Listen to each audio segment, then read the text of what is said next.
Right, hello and welcome to this week's angling vlog. Today you join me on the banks of the canal and we're in search of pike. I would imagine it's probably going to be the last pike session of the season. What I normally do is, being a bailiff on the canal, I will walk up and down it and I get to see what people are catching.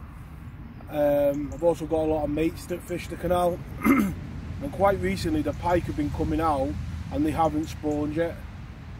Certainly not seen any activity on the spawning areas that you would expect to see them. So I thought, with the bad weather, because it has been really bad, if you take a look at some of the rivers that are now closed, yeah, they're in a bad way in the fields. I think the river Ribble in last week's video had been about 6 foot underwater today.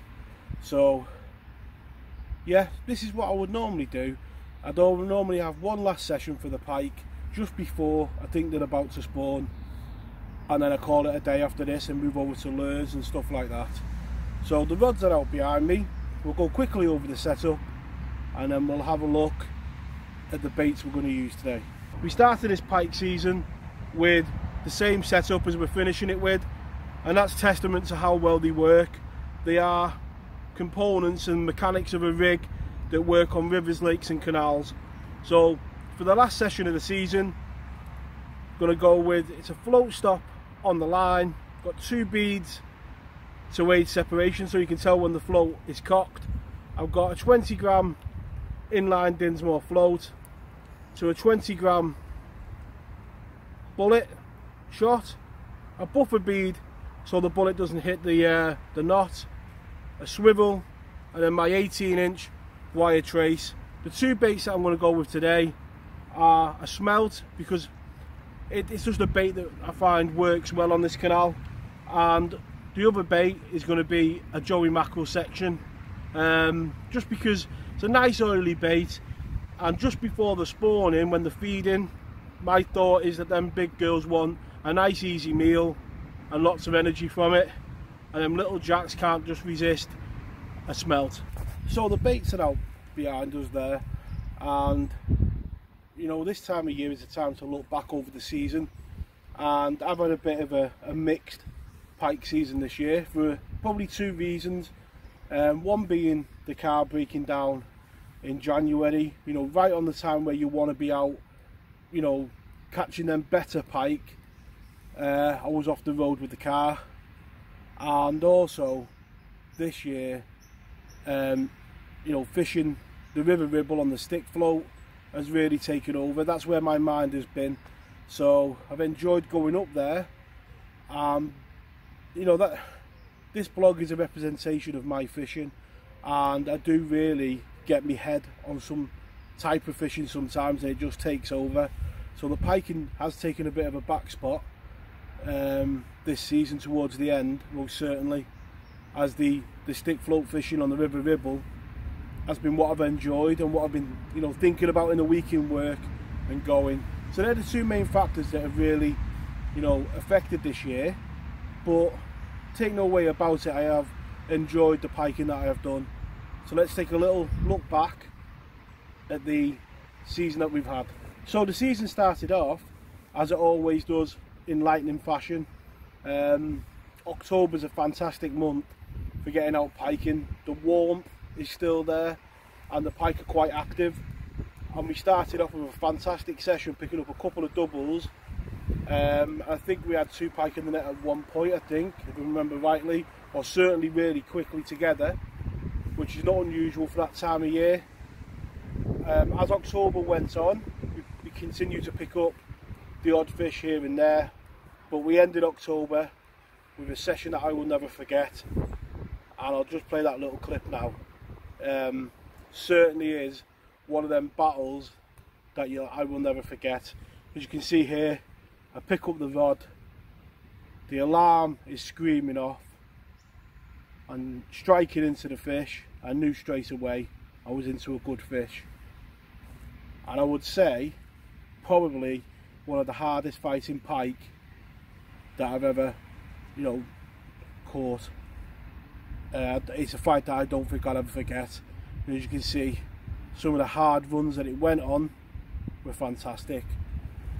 a fish full of power, angry pike, and yeah, I wouldn't mind crossing paths with her again, because I imagine she went over £20 later on in the year. And as you can see there, she's an absolutely lovely fish and a great way to end October. November comes along and we move on to the canal, and we get the last embers of a coloured canal before it starts getting gin clear, and we had that fantastic session catching them 2 double figure pike in the morning, and it really was an enjoyable morning that. So sorry for the gap there, but there's nothing like a couple of beeps on the alarm to stop you in your tracks. A bit of hailstone coming down, I think it's just tapped on the alarm. So yeah, where was we? We get into November, and we continue to pick up, you know, pike quite regularly, both on the river and the canal. And moving into December, we had a session out on my birthday where we tried to catch a birthday pike, and we did manage that with this nice little jack, but we also lost one trying to be clever getting a capture shot for the blog. So yeah, some sessions you remember for the mistakes that you make, don't you? But I remember that one going out on my birthday. And then we get towards the end of December, and I got a phone call from the Angler's Mail asking me if I wanted to do a pike feature. And I haven't really talked about this on the blog, but being in the Angler's Mail is a privilege, and it's one of them things that you know, you can look back on and say that you did. I'm fortunate enough to have been in it twice now, and it's one of them, you've done it, and if it never happens again, at least you can look back and say, you know, you've been in the Angler's Mail and done a feature. On the day we did catch a pike, and yeah, it was eye-opening to feature fishing, because it was, you know, a boat coming through, coloured up the canal a bit, and we managed to get an early pike, and a nice session with Chappie from the Angler's Mail where we talked about all things fishing. And at the end of it, I think the one thing I remember about January or December, I think it was, is walking into the co-op to pick up the magazine and seeing my mush on the front page. I don't think I'll ever forget that moment, going to pick up the magazine to see whether the feature's in, and there you are looking back at you. It's quite surreal, but yeah, an experience that I won't forget. And then we move into January. January started quite well. We had that fantastic session where we made the change over to a different float, and the pike kept coming. No bites in the morning, a little change over to a different float, drifting a bait through, and the change in results is on that video to see. But yeah, I'll put a link to that video at the top. Actually, I won't link the other videos because there's a playlist with all these videos in, but that one I will link at the top, because that was one session where one little tiny change made such a huge difference to the results. And I've done it before, but I didn't expect it to work so well, but I am glad that it has.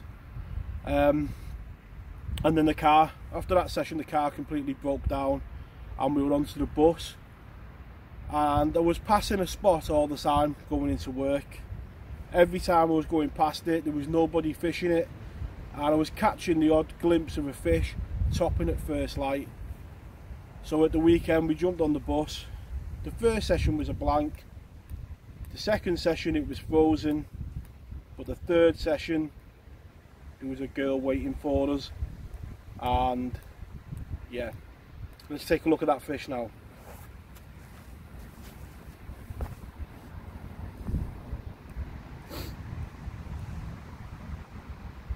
What a lovely fish that was, and a confidence boosting one for the canal that has had quite a few poaching incidents over the last couple of years. So a real confidence boosting pike that. To see a big girl like that still about, yeah, fantastic. Pike returned the afternoon. I actually went to pick up the new car that was sat on the back of now, and it was kind of a line in the sand for me. I had me freedom back because it was quite limited to the canal really in that period. So straight up to the River Ribble to catch a couple of dace. But the Sunday afternoon I was back on the canal looking for them pike, and the final fish, barring us getting one today that season, was this lovely double figure pike. And if that's the last fish of the season, then it's a nice one to end the session on.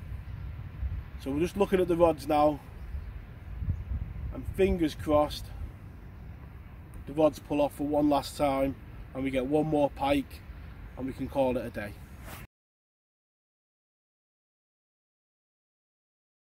I've just been having a few casts with a lure. Managed to get that little jack. We'll get him out. We'll take a look at him.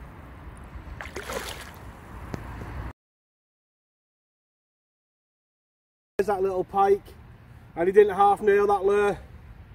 You've got a couple of bad marks on this side of it, and there has been one or two cormorants on today, or whether it looks a bit too wide apart really to be another pike, although you never know, it could be, you know, one of the better girls that might reside in the canal. But a lovely way to end the season. I'll give you one last look at his better side. Got a couple of, probably about half an hour of the session left, so we'll get this little guy back and hopefully we can pick up one more just around the season off. So that brings the session to an end there today, and I think that's kind of like the pike telling you that the end is here for the dead baiting. Them dead baits have sat there all morning, not a touch. We've had some bad weather, it's been raining and hailing, and we're ending it in bright sunshine. As you've seen there, it's been a fantastic season for the pike, and I've really enjoyed some of the captures. I'll never forget that 19-pound pike will be a fish that has been mentioned twice in this blog, so it's stuck in my memory. And getting a pike on this lure, I've been trying for ages to get one, and I finally caught one on it. It's got a couple of teeth marks on the back, so yeah, I'm proper made up with getting that. And it is, as I say, a sign that it's time to pack the lure, the dead baits away. And in the coming months, hopefully there'll be a few more lure videos on the channel and a few more pike to come. Thank you very much for watching all the pike videos. It's been great to make the videos and see all the comments. And for you dead bait lads, I'll see you in October. Tight lines for the season to come.